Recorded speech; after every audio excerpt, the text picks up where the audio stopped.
किया है, आंदोलन किया है और इनकी कई मांगों पर उग्र रूप से मांग की है। आज हम इनसे करीब से जानेंगे पूरी इस आंदोलन की रूपरेखा और क्या-क्या किस तरह से इस कार्यक्रम को रखा। नमस्कार सर। नमस्कार सर। पहले तो आपका राजस्थान धड़कन न्यूज में स्वागत है आपका। आपका भी बहुत बहुत स्वागत है सर। ये जो आपने ये आपका जो संघर्ष समिति बनी हुई है सर, ये कब बनी और इसका मुख्य कार्य क्या है?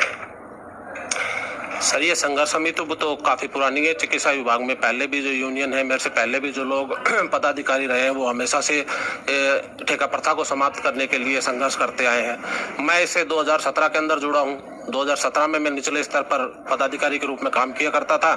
धीरे धीरे जरूरत के हिसाब से मैं आगे आता गया और आज प्रदेश संयोजक के पद पर हूँ।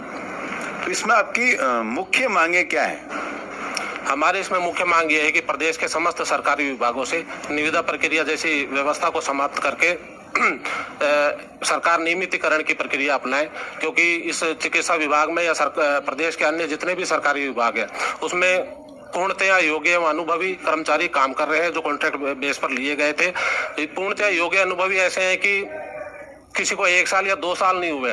हमारे यहाँ कार्य करने वाले कर्मचारी किसी को 5, किसी को 10, किसी को 15, 20 और 25 साल तक भी कर्मचारियों को बीत चुके हैं इस अस्पताल के अंदर सेवाएं देते हुए।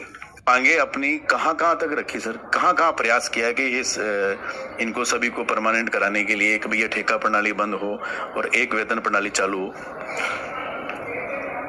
2013 में एक आंदोलन बड़ा किया गया। हमने उस वक्त भी अपनी मांग को मजबूती से रखा और उसमें हम 25% वेतन बढ़ोतरी सिर्फ सवाई मानसिंह अस्पताल के नीचे कार्य करने वाले कर्मचारियों के लिए मात्र 25% वेतन बढ़ोतरी करवा पाए। हम तब से सक्रिय हैं। मेरे साथी जो पुराने पदाधिकारी हैं जिन्होंने संगठनों को और यूनियनों को चलाया है, वो काफी लंबे समय से संघर्ष करते आए हैं। 2017 में हमने आंदोलन किया। हमारा आंदोलन 9 दिन चला।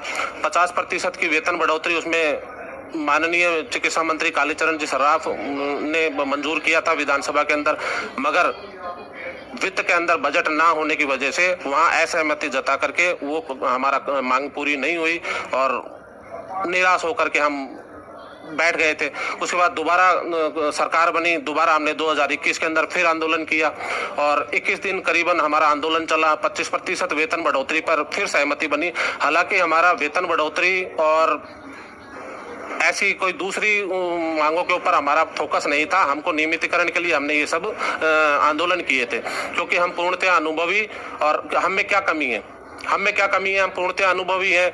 अगर किसी ने कंपटीशन फाइट नहीं भी किया है तो 10-10 साल काम करना, 20-20 साल काम करना अपने आप में कंपटीशन से ज्यादा एक्सपर्ट आदमी हो जाता है उसके अंदर काम करते करते। आपके इस जो ये संगठन आपने जो संघर्ष समिति बना रखा है, इसमें और भी संगठन है या केवल सवाई मानसिंह के कर्मचारियों के लिए ही बात चल रही है, या पूरे राजस्थान में जितने भी सरकारी चिकित्सा विभाग है वहां पर भी निविदा में कर्मचारी लगे हुए हैं, ये सभी की मांग है या केवल सवाई मानसिंह अस्पताल में लगे हुए कर्मचारी? चिकित्सा विभाग निविदा कर्मचारी संयुक्त संघर्ष समिति मात्र सवाई मानसिंह चिकित्सालय अस्पताल का संगठन नहीं है। इसमें हमसे जुड़े 10 अन्य अस्पताल जो medical college, Sawai Mansingh medical college से संबद्ध जो अन्य 10 अस्पताल हैं, जिसमें जेके लोन, महिला, जनाना, गणगौरी, ये सब इससे जो अटैच हॉस्पिटल है, उन सब के ठेका। विधानसभा चुनाव से पहले उसके प्रक्रिया आगे भी बढ़ी, मगर नोटिफिकेशन जारी होना, बोर्ड का रजिस्ट्रेशन होना, उसके लिए बजट का आना, उसके लिए सीए को हायर करना, ये सब जो मुख्य जो कार्य थे, ये सब विधानसभा चुनाव से पहले अधूरे रह गए। लगता है काम हो जाएगा। तो आप आगे की रूपरेखा क्या रहेगी संगठन की? किस तरह से आगे आप क्या कार्य करेंगे, क्या रूपरेखा रहेगी, किस तरह से इस मांग को आगे बढ़ाएंगे? देखिए, डेलीगेशन का हमारे प्रतिनिधि मंडल का मिलना, सरकार से उच्च अधिकारियों से मिलना, उनको ज्ञापन सौंपना, ये सब चीजें तो कर ही रहे हैं हम और करते भी रहेंगे, मगर अंत में एक जब चीज के किसी उसका कोई रिजल्ट नहीं मिलता है, कोई परिणाम नहीं मिलता है हमारे इन सब ज्ञापन का, इन सब मांगों का, तो मजबूरन सड़कों पर उतरकर आंदोलन करना पड़ता है।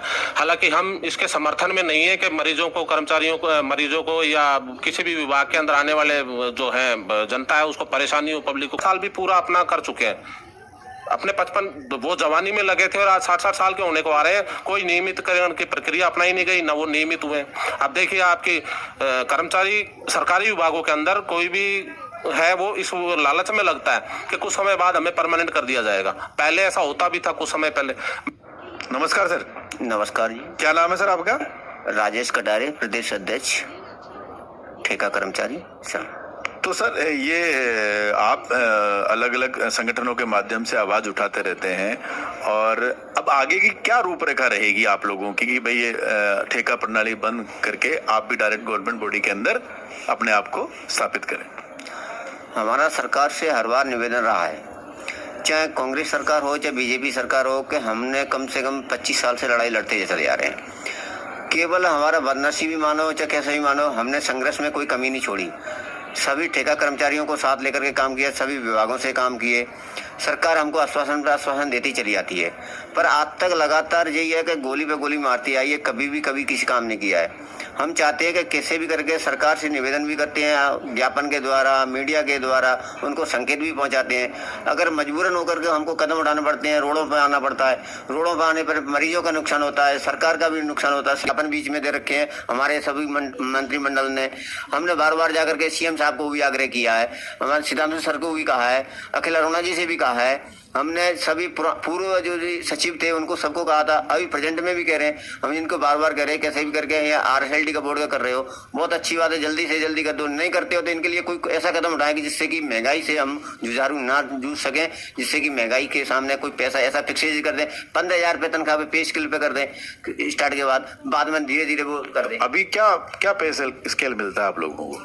अभी 269 रुपए श्रम विभाग की रेट है, उसमें प्लस चिकित्सा विभाग SOMS Sawai Mansingh medical college के अंदर नहीं है, केवल सवाई चिकित्सा विभाग के अंदर है। केवल 25% एक्स्ट्रा मिला है और कुछ भी नहीं है, केवल 7,000-8,000 का पे मिल रहा है। मात्र 7 से 8 हजार रुपए में कार्य करते हैं आप लोग? जी सर। आज ये प्रोत्साहन नहीं है कि आज इस जुझारू काम में इतनी महंगाई कर्मचारियों की इतनी सेवा देने के बाद मरीजों का, फिर भी सरकार को ऐसा कदम उठाना चाहिए कि कम से कम स्थायी रूप से काम है। सरकारी व्यवस्थाएं कभी ठीक, बहुत सारी समस्याएं उन्होंने धड़ाधड़ मुझे मैसेज के अंदर भेजना शुरू कर दी। एक समस्या ज्यादा आ रही है कि कंप्यूटर मैन विद मशीन है।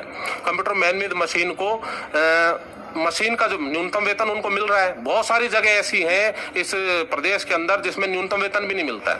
उनका PF ESI है, PF का पैसा तो काटा जाता है मगर उनका अकाउंट खोला हुआ नहीं है, उसमें उसकी जो किस्त है वो डाली नहीं जाती। बिल्कुल सही बात भी है। एक 7-8 हजार में एक परिवार कैसे चलाए? क्योंकि जहां महंगाई चरम पर है, जहां पर कीमतें आसमान छू रही हैं, वहां पर आज भी अगर कर्मचारी को 7 से 8 हजार रुपए बेसिक सैलरी मिले तो वो अपने परिवार को कैसे पाले?